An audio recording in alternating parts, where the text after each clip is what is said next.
them Skinner boys. That's right. They get me off so much. Pick me up when I'm feeling blue. How about you? Actually, yeah, Ed King is one of Ed and Gary are the only two still living. But you know what's cool? Leon Wilkinson became a believer. Billy Powell became a believer. Very outspoken believers right before they died. And really, so, sort of the grace of God, I really praise God that even though they died young.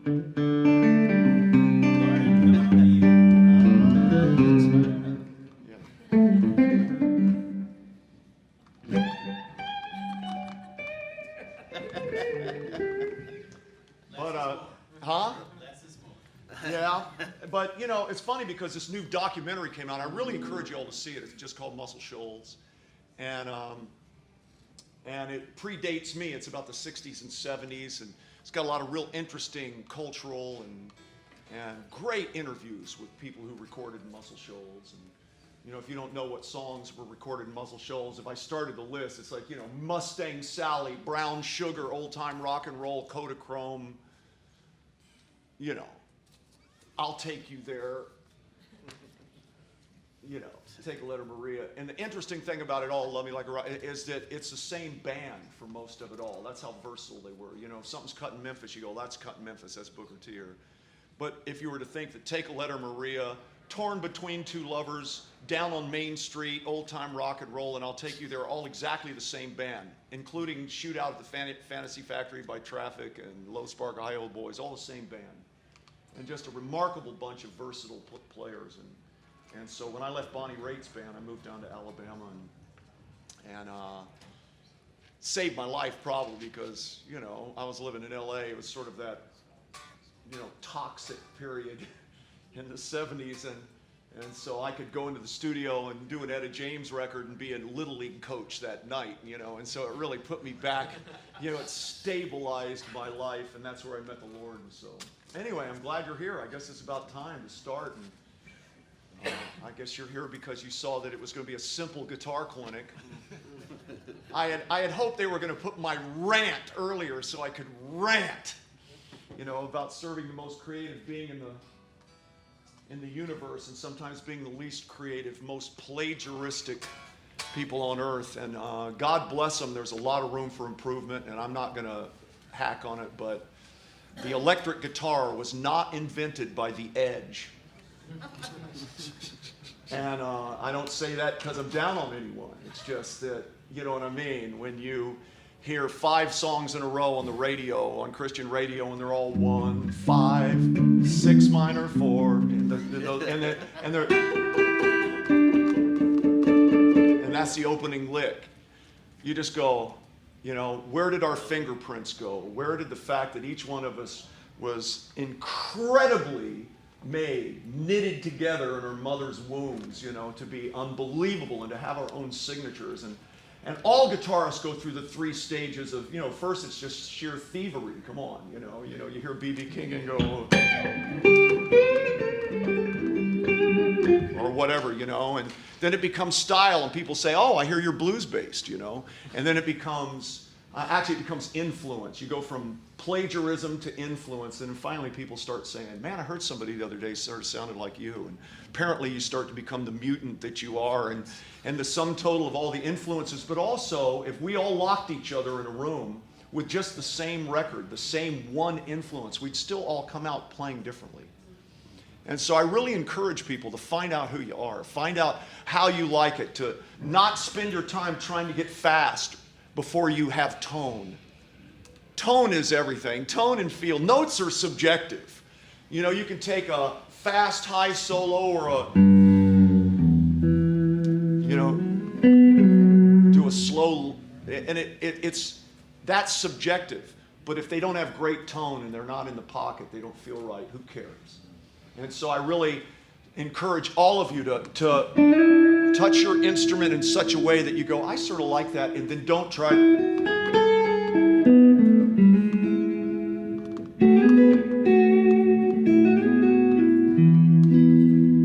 Give your notes value. Let them just sing. Find out what tone, and then don't get wait until you get a little bit faster to, speed will come with muscle memory. But if you try to get fast before you have tone, you'll always sound like an amateur. It's just the way it is, I don't get hired, as I say, because I know that much. I get hired because I know what to leave out, truly. And so I really encourage you to, even if you're young, to sit with your instrument and go, man, I like that tone. Or whatever, even if you want to, add even my overdrive pedals,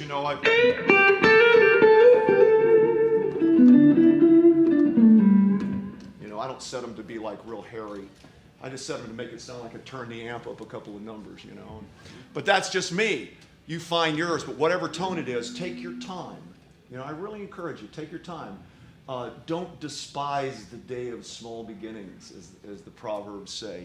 Just accept yourself and say, this is what I know right now. If I'm not fast, I'm not fast. You want me talking into a mic? You got a worldwide audience, I can't hear you. I have a worldwide audience? Golly, man, I had no idea. Are you recording this? Oh, no! They're streaming me? Oh, I didn't realize I was up there with the powerful elite that are being streamed this morning. There we go. Sorry about that. Have you heard anything I've said so far? I won't go back, but I'm just talking about tone. I'm just talking about touching the guitar nicely. For example, if I were speaking to you like I have been to the World Wide Web, and every third word I sort of dropped out and every other one got a little bit louder, than it would be annoying to listen to me. And a lot of times when I listen to a guitar player play, I'll hear no value and a note and then too much. And then, you know what I'm saying? Because they're going for something. They're not playing from their hearts. They're not staying within themselves and allowing their fingers to say, this is who I am. They're just too busy changing notes as opposed to speaking.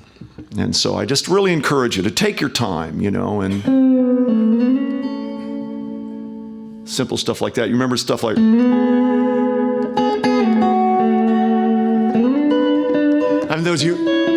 those kind of things are so signature that they stick with you all their life. And all they are, he's just dividing an E chord up. He just using, just like that E chord, Matter of fact, I would tell you that 90% of the session work that I do, I never hit more than 2 strings at the same time. 90% of it. It's very rare when somebody wants me to hit a whole chord. Generally, I'll be... See what I mean?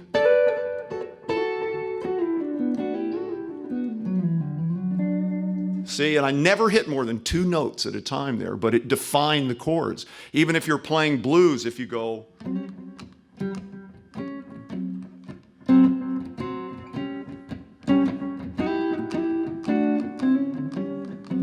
That's just 2 notes. I'm not hitting any more 2 notes.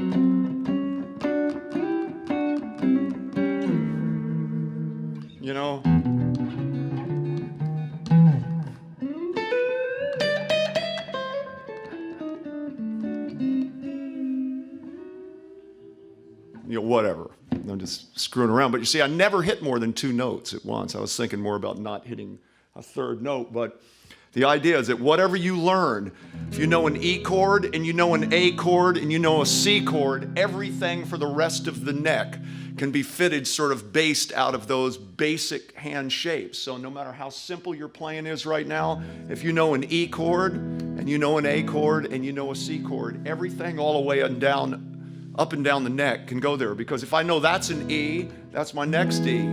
Looks like a C there. That's my next one, looks like an A there. See what I mean? And then I'm back to this one. So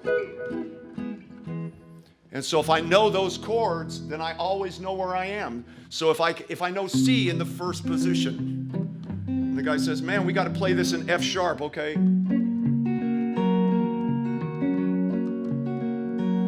I didn't know people used capos when I was first learning, and I'd hear this guy go, and I think, man, that guy is good. And then I realized he just capoed it right there. It was just playing in C. But it really stood me in good stead because it helped me to know where everything was. So, I'll be doing a country record with somebody and say, can we drop it to F sharp? And I go, oh yeah, everybody loves F sharp on the guitar. But if I move it up here and started thinking of it in a, in a C section, I might go.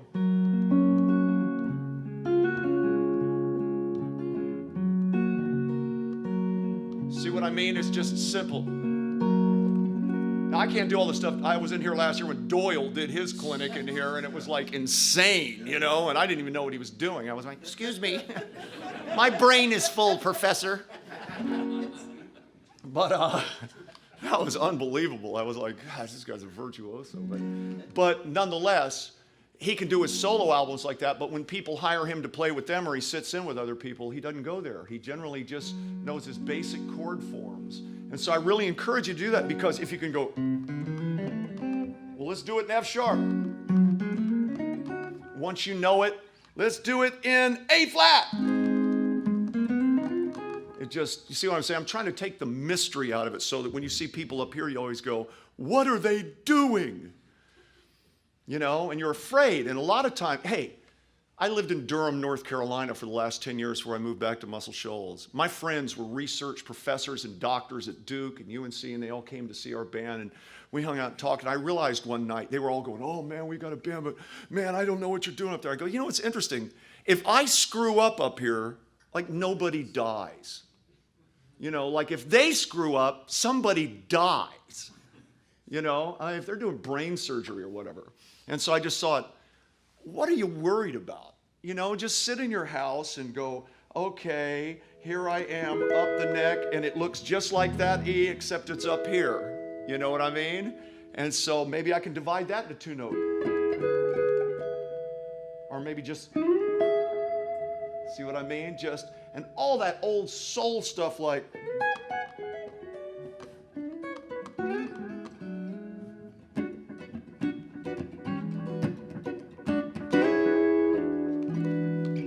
so, as I said, so they ended up using me for, I don't know, Johnny Taylor and Little Milton and Bobby Bland and Etta James, and I did those records for years. And honestly, as I said, a lot of times the only lick I might do on a record might be, just real,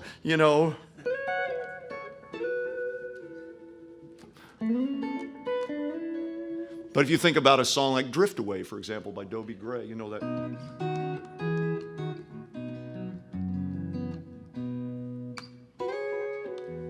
2 notes. Not wasting time. Don't understand the things I do.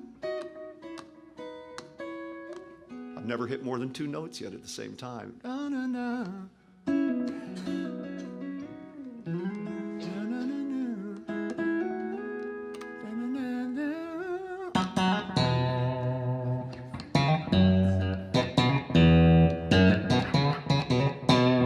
That is 1 note, but it's so signature. Do you hear what I'm saying? And that's what I feel that I'm losing in Christian music. When you hear the beginning of a Christian song, and young worship leaders tell me the biggest thing they can't remember is whether the opening lick goes, or whether it goes, they can't remember whether it went up or down on that song, because it's the same song and it's the same intro. And so I really want to encourage you, young guys, be who you are. Listen to the signature that's in your fingers. As I said, we're fearfully and wonderfully made. And so I really encourage you. Is that helpful? I want to provoke you. It says, spur one another on to good deeds. I want to provoke you out of our incredible plagiaristic lethargy. It's almost like, this is what works. Make them all sound the same, because this is the only place people relate to it. Let's keep it all diatonic, because people don't know if you come out of these. And I get it, that you can, and it makes the congregation sound like they're not as out of tune, But what if it went na na na na na na? I mean, that's pretty bluesy, Can you use a flat third? A friend of mine was in a major Christian minister on TV, $150 million a year musician, old school band. He used to not like contemporary Christian music. And at one point, he was playing in his band, and they just did it. And my friend went, and Jimmy stopped and went, what was that chord? And he went, it was just a passing chord, just a passing chord. And he went, what was it called? And he said, well, it was actually a E flat diminished. And he went, no. Nothing diminished. We do nothing diminished. And there's something so arbitrary, God can't use a diminished chord, So, and the gospel churches are doing it, you know what I mean? It's like, so I'm just saying, come on, man, let's break out of our, 250 years ago, when 75% of the world's population was illiterate, they actually put depth into their lyrics, and they'd say, reconciled by the blood of Jesus Christ, you know what I'm saying? And they would have all these lyrics. Now we're just, he's good, he's good, he's good, he's good for like 15 minutes, it's because we're all so literate that we dumb down the music, So anyway, that's part of my rant, excuse me. I'm doing the wrong clinic now. But as I said, he said in Asaph, Haman, and Jeduthun in the Davidic tabernacle because they were the most skilled. And there's nothing wrong with being skilled. I remember when I first came to the Lord and, somebody said, oh, you're a guitar player. It's amazing. If you're a carpenter and you come to the Lord, they don't let you have a home group for like 10 years. But if you're a musician, they say that day, hey, sing us a tune, So, they, took us, they did Amazing Grace, and I didn't even know the words to Amazing Grace when I came to the Lord, but, and they turned to me to take a guitar solo, and I went, something like that. They went, whoa, devil's getting the victory in here. And I was like,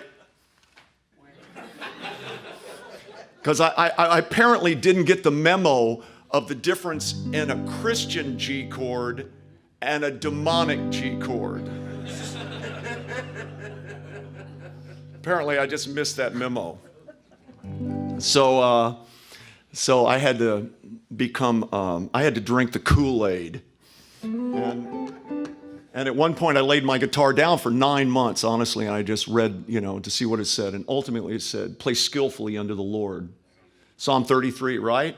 Actually, that play skillfully unto the Lord, a new song, and it actually, the old Hebrew for the next word is in a loud noise. So there's nothing wrong with that. Some, of course, of his commands are more enjoyable to obey than others, but I think playing something skillfully in a loud noise is acceptable. So to do that, you need to learn something. And you may already know more than you think you do. Because as I said, most of you, if you're in this room, you probably know your first position stuff, you probably know. And so if you can just get this finger to be your friend so that it becomes your capo. See what I'm saying?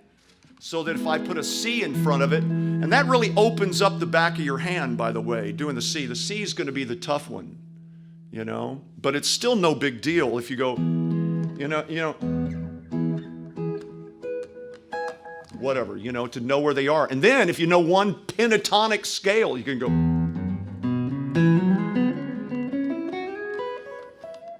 I just went through the positions, here's playing a 5-note scale through all of my E positions. Remember that old, Amazing Rhythm Aces song?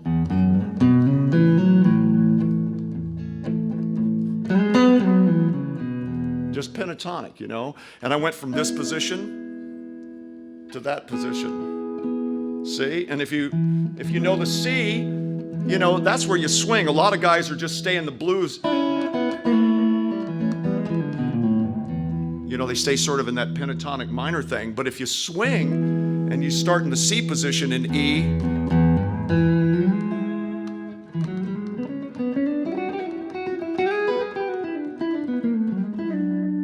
you see what I'm saying? It's like sort of where the swing is in that. And that's where it gets fun, you know what I mean? That's where you break out of your rut and start to swing. So I hope this is helpful. Is this helpful?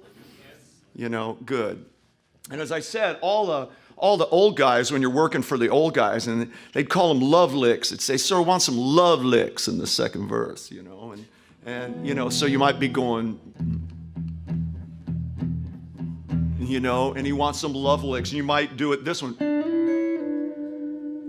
Just simple blues stuff. Again, 6s and 9s. And the way you do that, we in the South, we use numbers. I don't even think in letters. If somebody puts a letter, like when I played with Abe Laboriel and Tom Brooks, they put these LA charts in front of me that were like minor 9,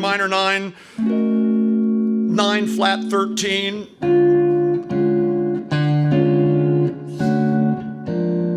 There were changes like that. That's what it was. I know what those chords are, but I just never did them in a row. Like he never went to just a D major 7. He'd always put like a C sharp triad over it and then sharp those and right to the 9 flat 13. And it was just a lot of flat 9s. And Abe's just like, singing along with his solo over the top. And I was like, whoa, man, but I was reading the charts and they were in letters and I didn't relate to it. But if you do numbers, what's cool about that is you'll find out wherever you are. If you, instead of going do, re, mi, fa, sol, la, ti, do, you just go 1, 2, 3, 4, 5, 6, 7, 8. And it'll help you build chords all over the neck. You'll never be stumped. If somebody says, hey man, I want a 6, you go 1, 2, 3, 4, 5, 6, and just add a 1 and a 3 and put the 6 on top. You know what I'm saying? Or I want a 7. 1, 2, 3, 4, 5, 6. You want a dominant 7? You know what I mean? Or a major 7. See what I'm saying? I'm counting up the neck. You know? So if you learn to do that, you can do anything. And once you know what 6s are, the 6 interval, you realize that's on the guitar. The cool thing is you just skip a string. If you're on the top 4 strings, if you just skip a string, whatever note you're hitting above it is basically usually a 6th interval, you know? They're a 6th away from you, see? 1, 2, 3. 1, 2, 3, 4, 5, 6, you know, or 1, 2, 3, 4, 5, 6. I never think like this, so I'm having to like teach myself. But you see what I'm saying? So if you just divide a G chord up into that, or divide this G chord, which is like this, just use the top 2. There's my G. And that's why you hear that, you know, I'd usually do it in an F. But so, you know,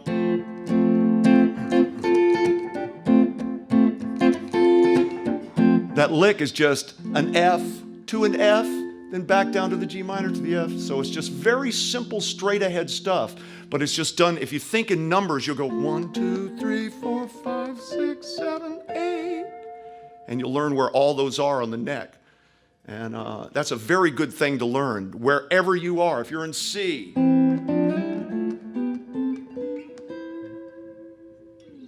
you know, without getting too theoretical, it's always the same.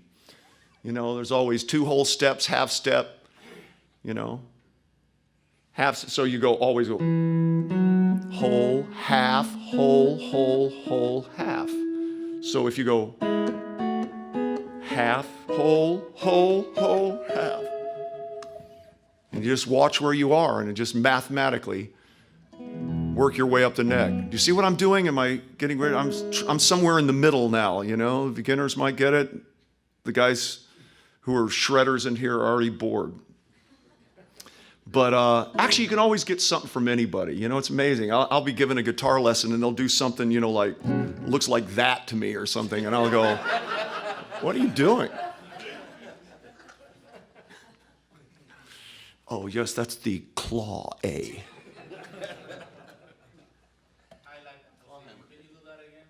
What, that, yeah.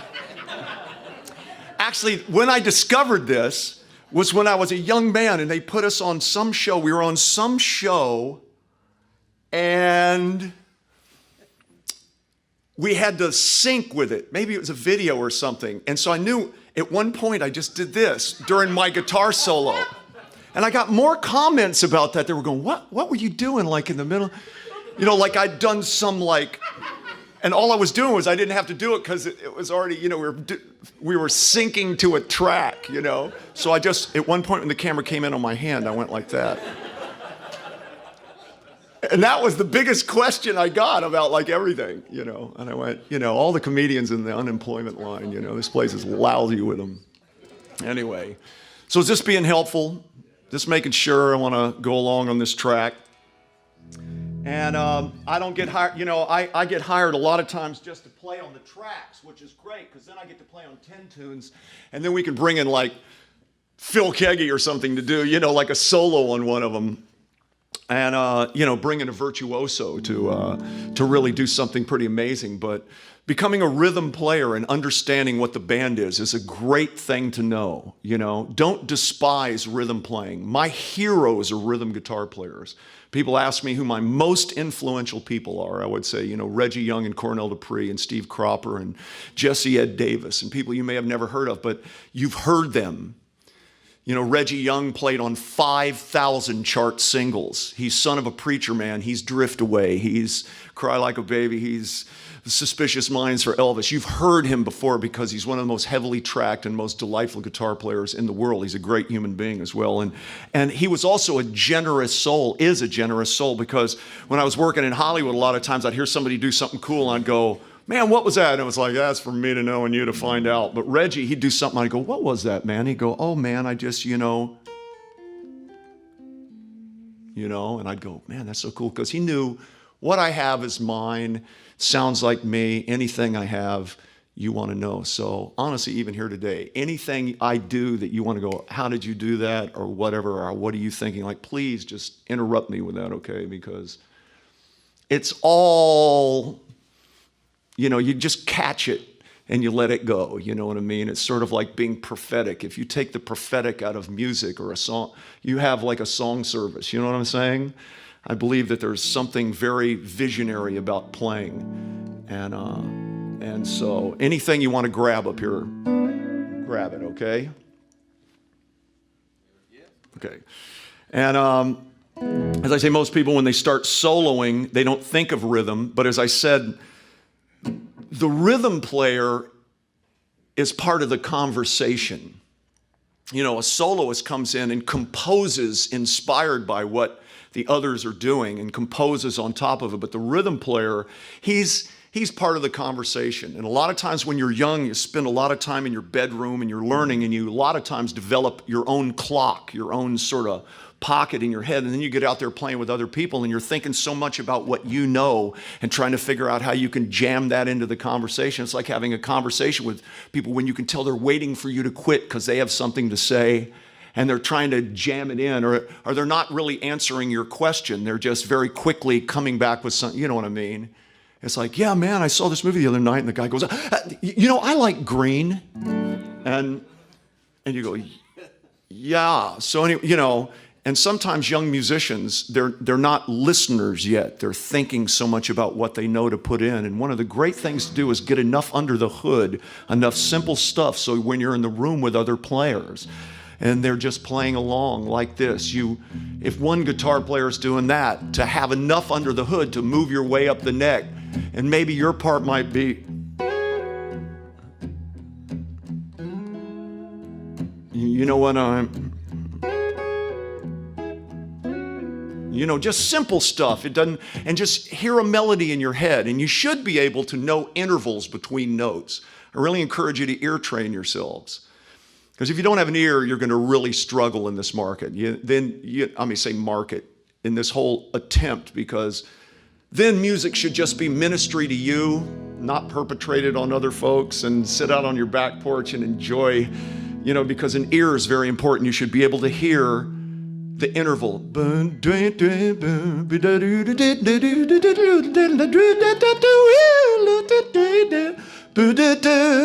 You know what I mean? You should know how far apart the notes are. I'm not, you know, I'm just winging this, you know. So. You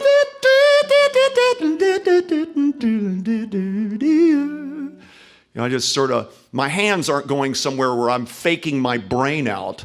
I'm playing melodically off the top of my head. These are melodies I'm making up in front of you right now, and you should be able to sing along. You should know if somebody said, "Where's the third?" It's da da would be the third, you know, or 5, 7 flat. You know, you should know where they are once you're based in a tone, and ear train yourself. Do it. Sometimes just for fun, I'll sit in front of the TV with my guitar and a TV commercial will come on, you know, and I'll and I'll find out what key it's in, and just as soon as I hear it, just hear the melody and just try to play it without making a mistake, just by listening to the melody in my head and stopping, and you know what I mean, and just doing it, just training. Well, what would the second note in that melody be? You know what I'm saying? Because if you ear train yourself, I believe you can really help yourself that way. And ultimately, music is auditory, right? It's about hearing. Part of my rant is also that, you know, with TV and video, I mean, you can put out a great rock video and become a rock star and not know how to play. I mean, back in the day, you know, bands had Clapton and Hendrix and Page, and we didn't know what they looked like, but we could hear that they had something. And now it's just as much visual as it is, you know, auditory. And a lot of times, actually, if you stop, you know, you're caught watching the thing. And if you actually stop and close your eyes and listen, you go, oh, I didn't realize, you know, that they weren't any good. Maybe I'm just becoming an old guy. You know, I'm like those two old guys on the Muppets sitting up there. You call that music? You know, back in my day, I actually had to learn to play that thing to get a job. Anyway.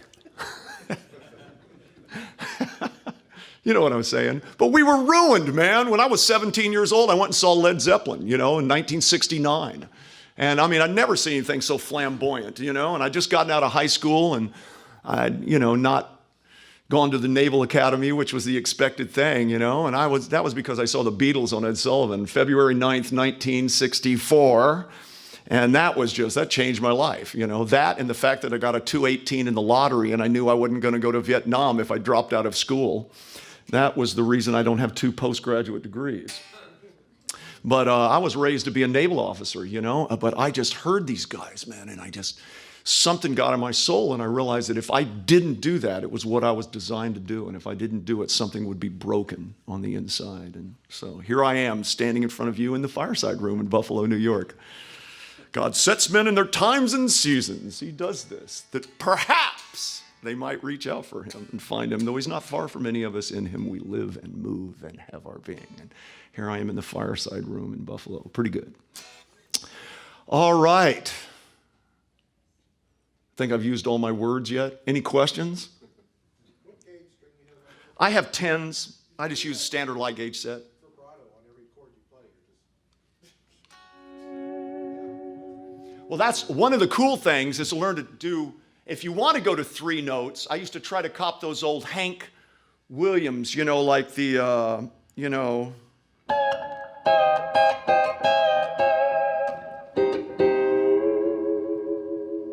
You know, learning to bend 3 strings at the same time, it's very cool, you know. Or, you know, the old,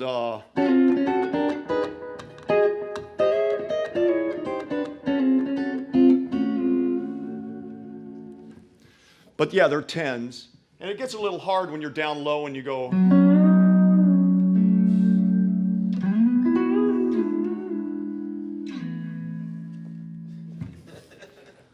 You know, that's too much time sitting around idly. That's when you go, you know. You know, but yeah, I use 10s. And 10s and a Telecaster, you know, Telecasters are longer, Fenders are longer scale length than Gibsons, and it's why they have more spank in them, why, you know, that.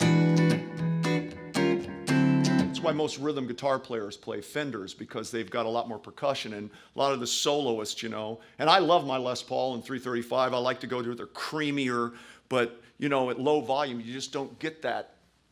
And a lot of church work is low volume, you know what I mean?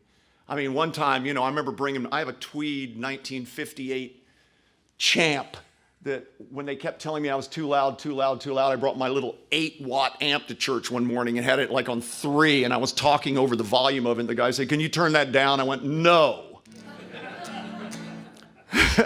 They just assumed it was too loud because it sounded like a wall of Marshalls, you know, it through. But, you know what I'm saying, the guitar players are always slightly neutered. And I just feel that guitar is such a powerfully expressive, it's yet to be totally, that's another thing, it's yet to be totally expressed, I think, sometimes, because, you know, I always wanted to play better for the Lord than I did for the world, but the Lord's people apparently didn't want that to happen. So wait a minute, I know you're better than this. Could you just give us a C, F, and a G there, boy? Okay. And so, but if I played for Bonnie Raitt the same way I play on a Sunday morning, I'd be summarily fired and never asked back.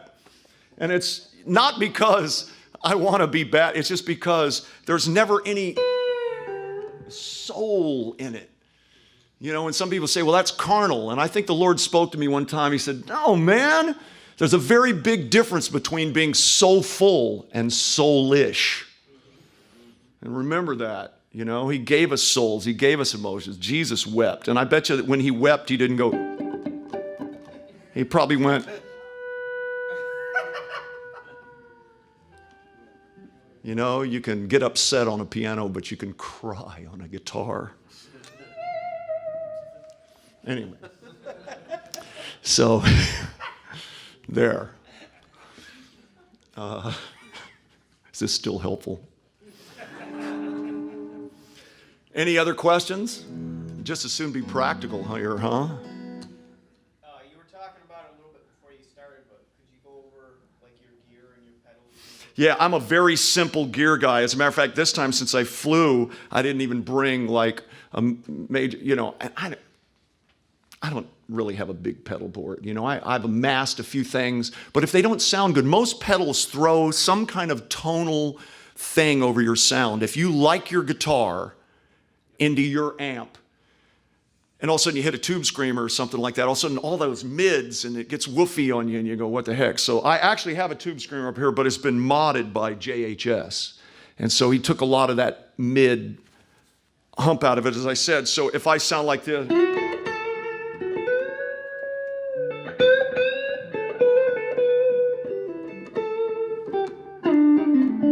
see what I mean? It didn't change the tone. It's like I just turned up my amp a little bit.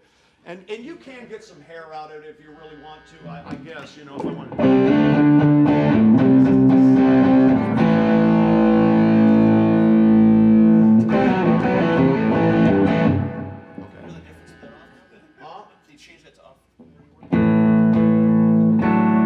But you still heard my guitar. It wasn't like, but if you really want to go, whatever.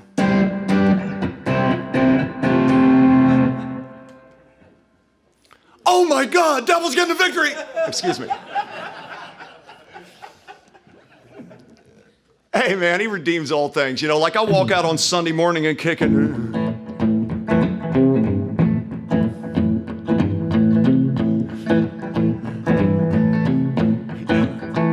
I lift my voice, I lift my hands, I made my choice, I'll take my stand, I will declare, you are the Lord, God Almighty, And man, people stand up and start praising God.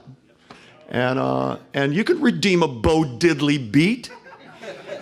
I mean, the Bible very clearly says in John that he created all things and all things through him subsist. The devil didn't create anything. All he does is pervert stuff. So, God gave somebody, the inspiration to come up with some beat that you associate with him, but all of a sudden now that's of the world. And I just say, let's redeem. He either redeems everything or nothing. And that's for your life and your fallen stuff and your screw ups and everything. And if he redeems just limited stuff, what are we doing here? So apply that musically and we'll be less philosophical here and bring it back in and just realize that whatever you hear in your heart, say all that you do is unto the Lord. Amen? Isn't that what it says?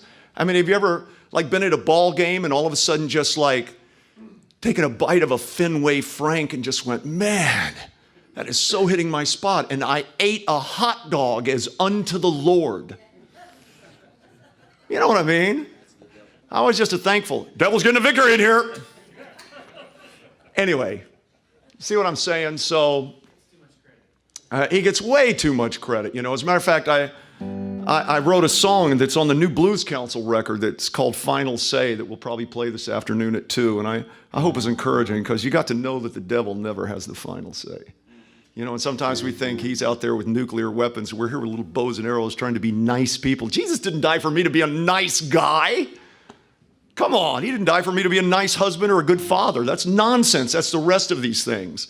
He died to restore me to him. And then the king, every time I'm faithful and little, he gives me government and his kingdom expands governmentally. And in the course of doing that, I become a nicer guy or I become a better father or whatever. But it's all the rest of these things. 90% of our preaching is on the rest of these things and very little on the fact that it's this unbelievable governmental exchange, you know, where Jesus was the most blown away in the word by an unbelieving soldier who said, I get this. I'm a man under authority. He went, wow, I've never seen greater faith. So there's this whole exchange with us. And when we walk out in front of people, we need to know that as soon as I strum one chord, I'm occupying airspace that the prince of the air can't have, which immediately, of course, puts me in conflict with the demonic, but I'm not distracted by that. That's why worship teams should really make sure you're covering one another, because you just don't walk out there in front of the devil. You know, I'll do surveys of worship teams when I go visit a church. How you doing? Oh, we're great, we're great. Everybody gives you the right answer at first, you know, and then finally go, well, we're actually struggling financially. We bought a new house, but our last house hasn't sold and it fell through and we're like paying 2 mortgages and we're really stressed and our marriage is, our oldest kid's away from the Lord, or I'm sick, or it's amazing when you actually talk to a worship team how much struggle they're going. We'll realize they walk out there, it's like going to war without having gone to boot camp, you know. Anyway, another bit of my rant. Anyway, so anyway, I use a tuner.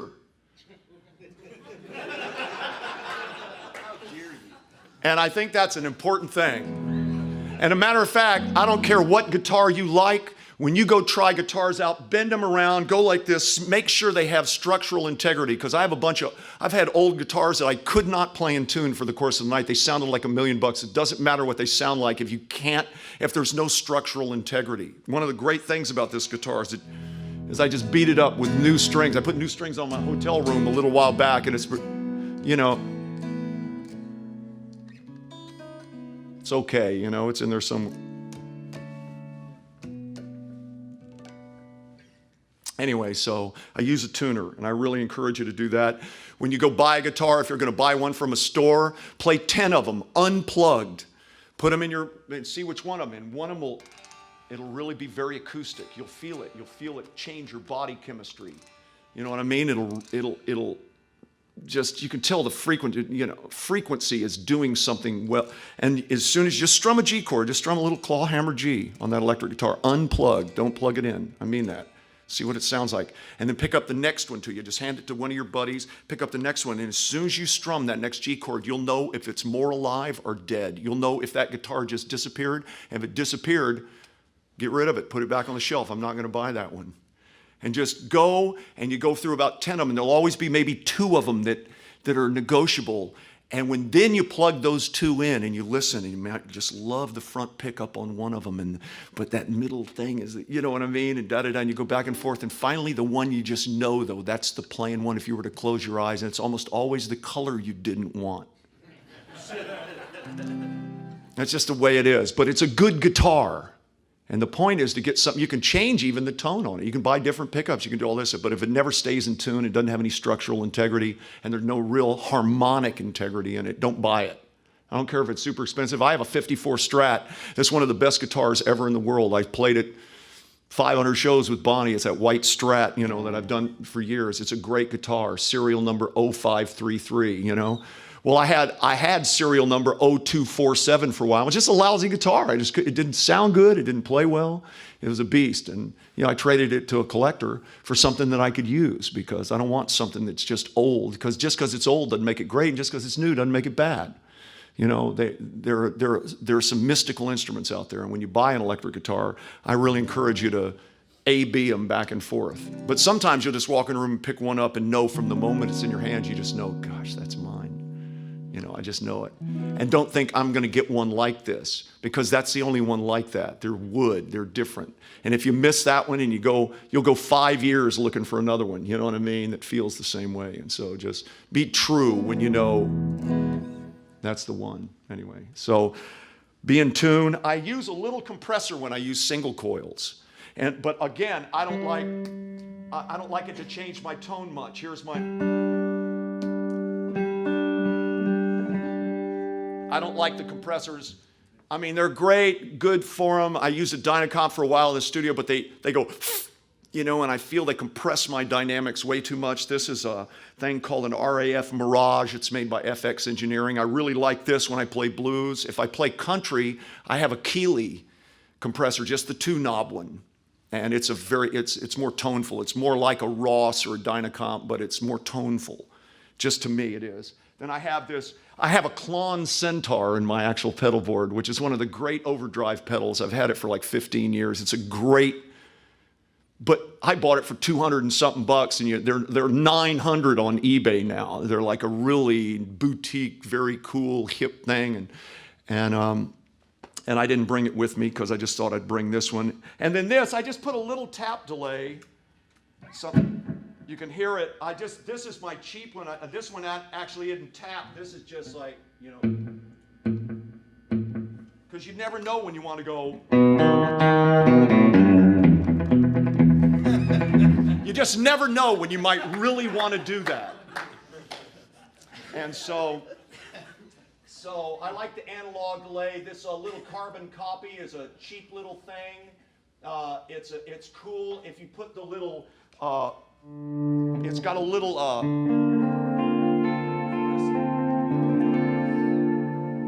see, it's sort of, you know.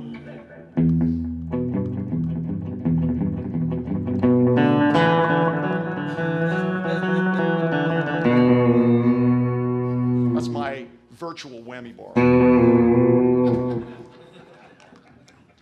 you got the compression on too. I do have the compression, but as I said, very little of it. Like here's, you know,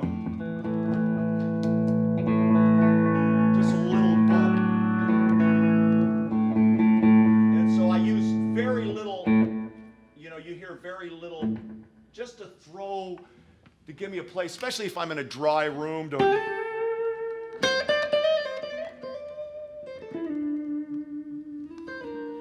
You know, just to give me a little bit of, you know, something thrown away. And then I usually set my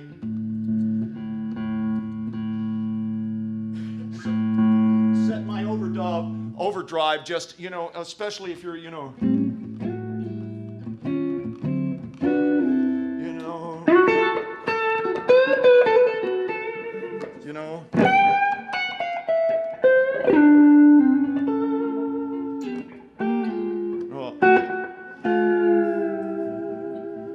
So that's what I do. That's my secrets of pedal gadgetry. And, you know, unless you have a really, you know, you're one of those bands that's really MIDI'd or it's really to the minute and you've got to have exact delay things, but even then you can tap them in. Most of the time I use 3 sounds, you know, a clean rhythm tone on whatever pickup I'm using, a little bit more, and then a little bit more. I mean, that's all anybody uses anyway, and unless you really want, you know, as I said, stuff like unless there's something where you're doing, you know, where you really want some kind of a, you know, some kind of, you know, you can hear the little bit of an effect there, especially if you.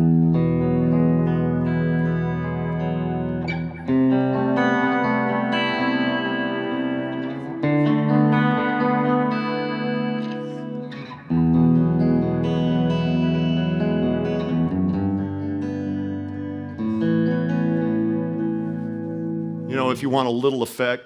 And the carbon copy does it. I have to lean down. I don't have it all pre-programmed. I see the guys, like I'll see a lot of these bands, and every song they got a roadie jump out on stage and hand him a guitar, and it sounds exactly like the last one, and then he jumps over there and he grabs another one and he jumps over, and it sounds exactly, and maybe one was G-tuned or something, but in general, unless that's your need, alternate tunings, and mostly find out who you are. And that's what I mean about, you know, your signature. Find out, you know, what you already know. If all you know is C, F, and G, then find all the C's on the neck.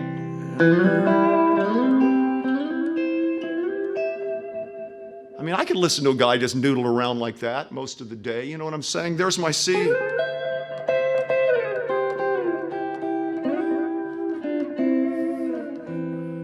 Then go to F. And I think that, I mean, sometimes I'll just hear somebody playing like that, and it just makes me think, man, God is good. You know what I mean?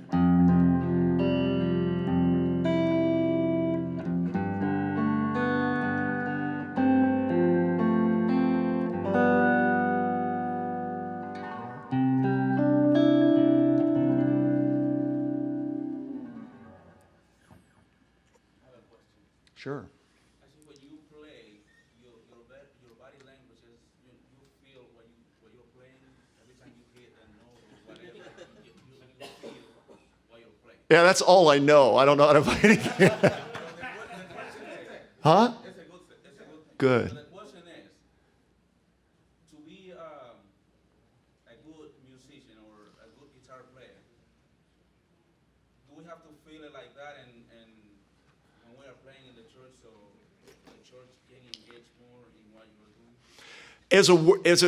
I can't find the term actually worship leader in the Bible, but there is chief musician. And I feel that if we offer up our body as living sacrifices, that's my worship. I don't actually, if God interrupts me and all of a sudden I get drunk in the spirit and I'm out of it and I just get caught up and I hope everybody comes with me, that's great. But I don't feel that's my calling on Sunday morning. I feel like I'm a burden bearer and I go out there and I'm waiting for the divine interruption. I don't want to just sing 3 boring songs that are cliched to the max. I want to sing something that goes vertical in some way or another and feel where the weight of his interruption is. And at that point, I want to be able to help facilitate everybody in front of me that I'll go home and get lost and drunk and go out into my little room and go worship God. You know what I'm saying? But when I'm in front of people, I'm actually on my game. I'm actually not sitting up there just being a bluesy, soulful guy. I'm on my game. I'm trying to discern where we're going to get interrupted because the whole point of I got interrupted. I got saved in the woods all by myself 33 years ago. I'm looking for the presence. He's a now God. I don't want to hear about what it might be someday and leave under the condemnation of me not doing enough. And I don't want to hear about what used to go on. I don't want somebody to give me more facts about the good life. I want to be in the presence because a moment in his presence really does matter to me. And so as a chief musician, I like to just wait on that interruption. Because if there's no prophetic place, if there's no visionary now, the testimony of Jesus is the spirit of prophecy. If we're agreeing with who he says he is, what I'm saying, we should expect our eyes to be opened in some way. And if not, let's sing Beatles songs or something more interesting. Let's get up and sing something that we really dig, that isn't a distraction from God, or that isn't something we're just doing in his name in vain. And so on Sunday morning, it isn't the Will McFarlane show at all. If anything, I'm trying to get out of the way so that once I know, okay, there's where the burden is. Have you ever sung the song as the 50th time you've done it? Maybe that day, but it might be, but let's say the 50th time in your life, and all of a sudden you sing the second line, it goes, here's forgiveness and done. All of a sudden you just know, it gets you. And you go, you know what? I just felt that second line was where the weight was. Is anybody else dealing with unforgiveness? And the next thing you know, hands go, let's just camp here for a minute. We're going to sing this verse again and let's see what happens. And you know what? Pastors tell me, gosh, you cut my counseling load in half this week. That's because they got in his presence, right? And so that's the point. And so when I'm in front of people, I don't know if you're asking me what time it is. I'm telling you how to build a watch, but the idea is that when I'm on Sunday, and every now and then there are breakthroughs. There are breakthroughs. All of a sudden, your are like this, and now yes, Lord, and all of a sudden you just go ahead and go, and you just have fun, and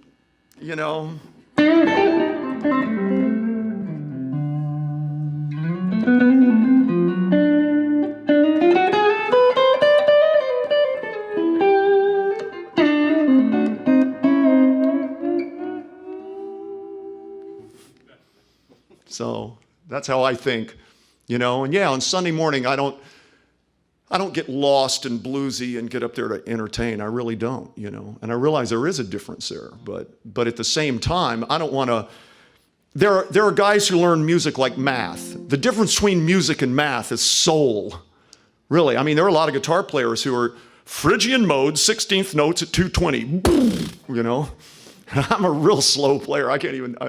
I can't do what I just mentioned. at all. I don't even know what I really just said. A cacophony of hermeneutical mendacity. Well, do you always use your own amplification on Sunday? Do you ever use a house system? Never. I never place myself at the mercy of a sound man. That is like against my religion. And I have very little religion, but that's where I get religious.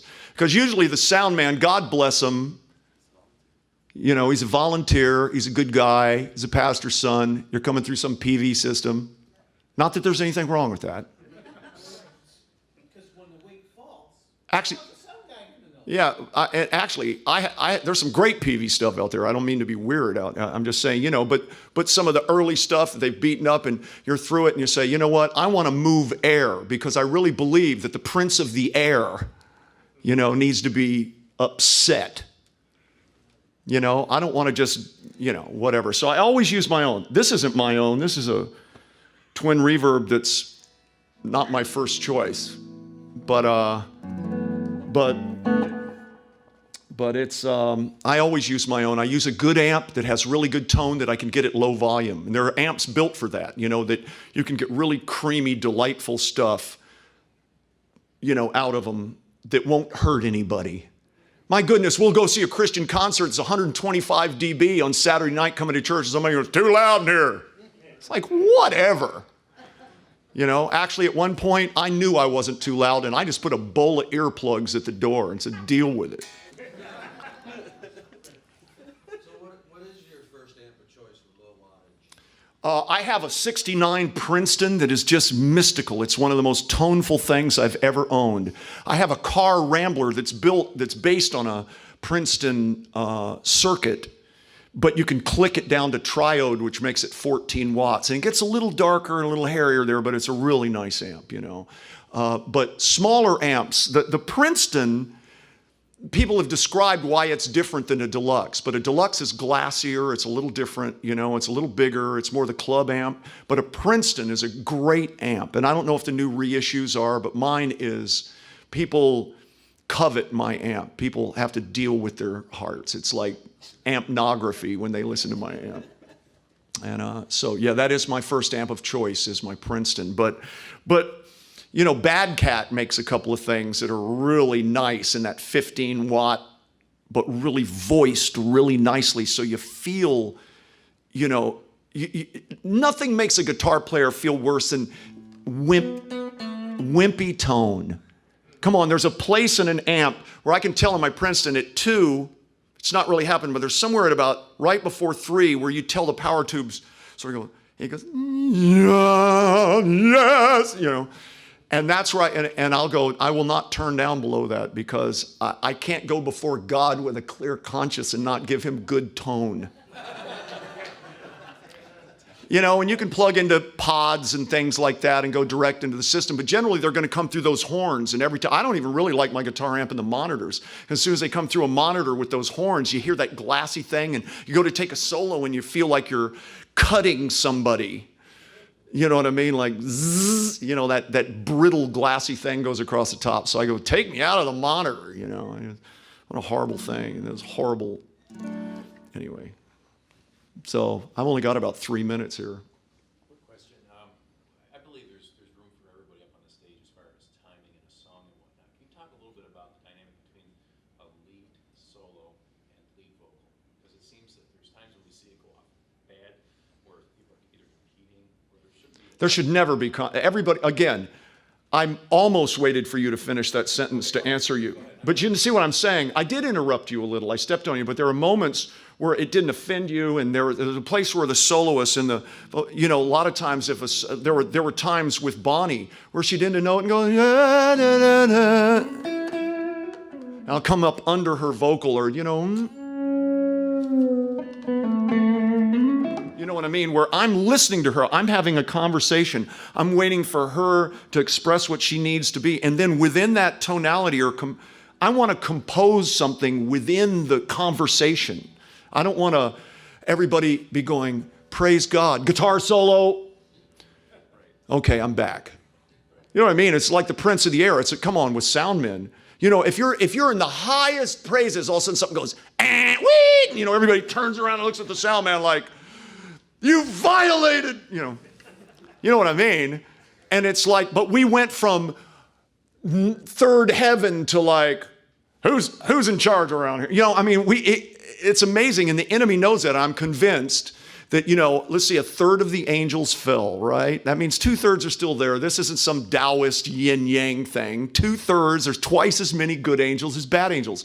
But I'm convinced a major portion of them went like into the PA. Because the enemy knows it's about air. He's the prince of the air. It's about moving air. And that's where the distractions are going to come. And that's why I hate submitting myself to something where I'm neutered except at his whim. You know what I mean? I want to make sure I'm moving air. Of course, I'm almost 61 years old. I've gotten to a place in this. I mean, if you're 18 and you're in the worship band, you don't go, hey, wait a minute here. I get that. But at one point or another, there needs to be a conversation that says, we want to take ground here. And then we don't want to give it back during the week and have to take the same ground again next Sunday morning. We want to have a conversation. And to do that, you have to be in one accord. And that's what I'm talking about musically. You need enough under your hood so you know your options, so that if there is a vocal going, whatever, amazing love, how can it be? You are love and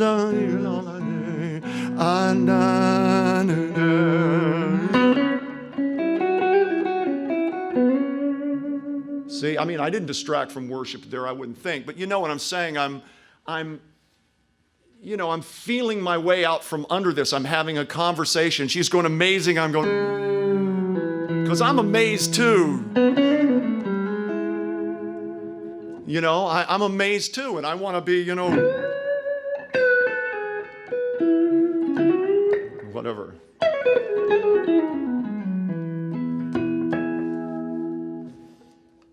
And so I'm having a conversation, and the point is to get enough under the hood so you can be spontaneous enough. Whole point's spontaneity, right? I I used to rehearse my band. I think I'm done here, but I'd rehearse my band and they'd show me these lead sheets and it'd be V, V, C, V, B, C, C, I think, forget that.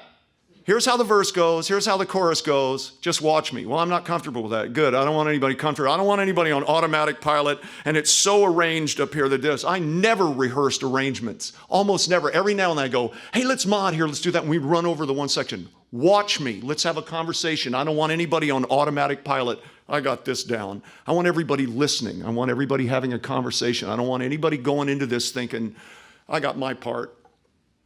I want people going in going, I'm going to have to listen for this to be good. Because otherwise, if he goes to the chorus when I expected, to go to another verse, because I wasn't paying attention, you know what I'm saying? I don't want to be the one that goes, Frank, you know what I mean? That was me. So anyway, is that good? Our singers do that for us no matter how much we rehearse. Always follow the singer. Yeah. Get on the bridge or we go to the band.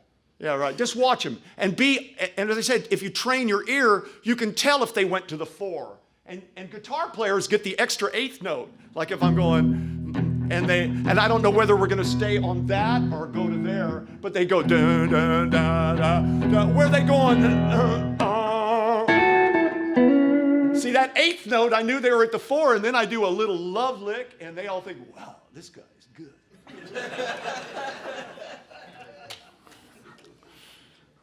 Is that helpful to y'all? Good. Apparently my time is up here, and they just, the ground opens up and I drop through here. I have a couple of CDs in here of an old record you may not have had. I cut it with the Muscle Shoals rhythm section, the Swampers, about 15 years ago. And it's sort of an R&B record, and just a first take. We did it all in just a few days. And so if you haven't heard some of my old R&B gospel stuff, nobody knew really what to do with it. And I'm not upset by that. It's just one of those odd things where I wanted to work with Roger Hawkins. The drummer on this is the drummer on Mustang Sally, I'll Take You There, Old Time Rock and Roll, the bass player from I'll Take You There, and all that Aretha stuff, and just a great bunch of guys. And so I brought them into the studio and sang all these songs, and they played on it, and so that was great fun. Anyway, I appreciate you all coming into this room this morning. I'm honored by it, and play on. Amen? Play on.